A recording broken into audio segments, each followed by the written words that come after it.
I am Steve Wilson, Southeast Regional Editor with the Center Square, and with me is national reporter Morgan Sweeney. And today we're going to be talking about probably the most aptly named migrant detention facility ever built, which is called Alligator Alcatraz. The interesting thing about the location of this place out in the Florida Everglades, is this was originally designed to be Miami's new airport in the 1960s, and they stopped construction. It was going to be the largest airport built in the world, and it was designed to handle a supersonic Boeing airliner that was going to be the wave of the future, which, of course, the fuel crisis derailed, and a lot of environmentalists were upset about the potential destruction of the Everglades. So they only built one runway, and it's just been a training airport ever since. Morgan, talk about Trump's visit to Alligator Alcatraz and what you think that he got out of that. Well, it seems like the president enjoyed himself. I think he enjoyed seeing some of his vision come to life. With a state helping out in such a huge way with his mass deportation agenda. I think just with the size and scale of illegal immigration that happened under the previous administration, the current administration is having to do everything that it can and come up with creative solutions to implement deportation on the scale that Trump wants to see.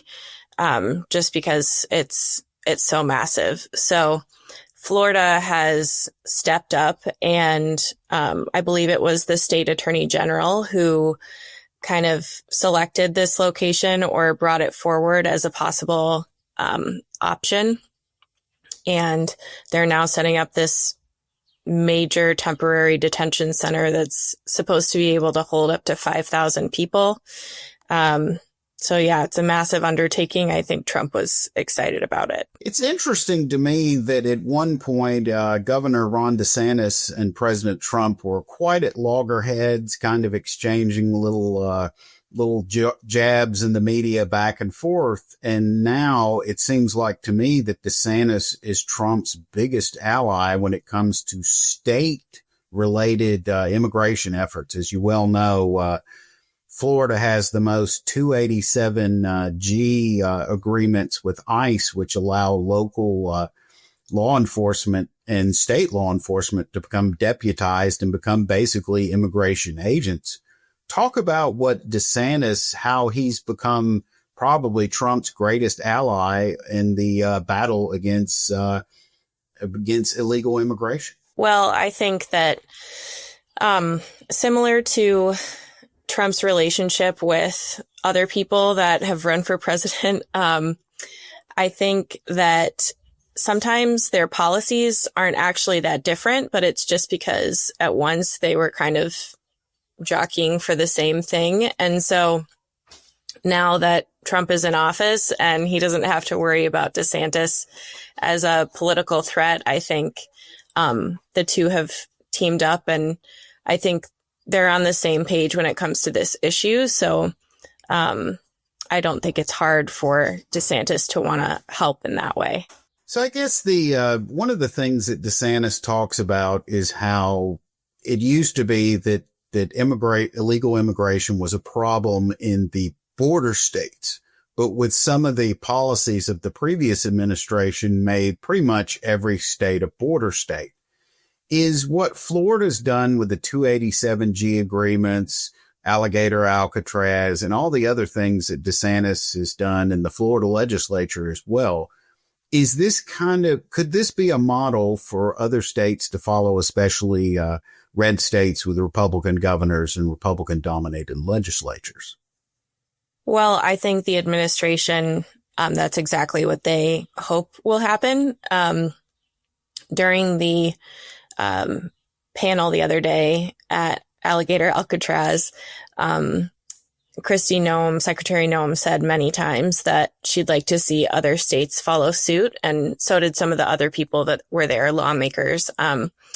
But yeah, they'd like to see other states implement this kind of thing, because, I mean, with how large it's going to be and how quickly they've been able to set it up and everything, it does seem like it's really going to help their efforts. So, well, I know with the so-called big, beautiful bill, there's going to be some money in there to hire some new border enforcement agents. But like with Florida, with the 287G program, do you see other states becoming kind of what we used to call in the military force multipliers that allow that make it to where the entire burden is not going to be on the federal government to enforce our immigration laws? I mean, I think crazier things have happened, and the fact that this has even come about, I mean, they've been able to make this airport ready in just 8 days. So, and I think there are a lot of Republican leaders that really want to make Trump happy, for whatever reason, either just because they really like him or it helps them politically. And so, I can very much see it happening in other states. Yeah. I think it's interesting how this gave Trump an opportunity to pivot from the Israel-Iran war and the U.S. strike, which he sounded like he doesn't want Iran to have a nuclear weapon, but he also doesn't want us to commit troops over there long term. This allowed him to pivot back to immigration, which to me is probably the most important issue and probably the one that won him the election. Do you see it the same way? Yeah, I mean, it's definitely convenient. I think there's so much going on with the administration that, yeah, I guess it's nice timing for him and for it that they were able to turn their focus somewhere else. And thankfully the ceasefire is holding for now. So hopefully that will continue. It'll be interesting to see with the border wall and whatnot. But do you see that, do you think that any other state is going to follow Florida's lead where you have maybe even a special session of the legislature where they're going to pass some immigration related laws that do so at the state level? Do you see anyone following that possibly? Again, I think it's very possible. I mean, you've got quite a few Republican governors there down along the border. And I think that they would be more than happy to, tighten up some of their immigration policies. So, yeah, I can definitely see that happening. Well, I think that's all we have. Morgan, thanks for joining me today. And you can follow us at the thecentersquare.com.